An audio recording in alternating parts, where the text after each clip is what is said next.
Saudaraku, anggota Komisi 3 DPR RI Dapil Aceh 1, Nazarudin alias Degap, melalui relawannya memperbaiki jalan yang rusak di lingkungan Desa Laweloning Aman, Kecamatan Lawe Sigala-Gala, Kabupaten Aceh Tenggara.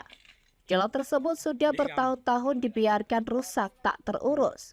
Ia mengatakan, jalan di pemukiman penduduk di Desa Laweloning Aman akan ditimbun pakai material tanah dan bebatuan.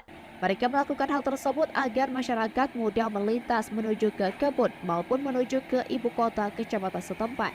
Sementara itu, tokoh masyarakat setempat Tengku Mawardi mengucapkan terima kasih kepada anggota Komisi 3 DPR RI Nazarudin alias Degap karena telah memberikan bantuan dan perhatiannya untuk memperbaiki jalan yang rusak parah di desa tersebut. Dari Aceh Tenggara, Asnawilui, Tribun Gayo.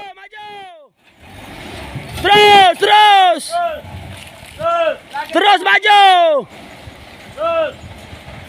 Naik, up. Naik.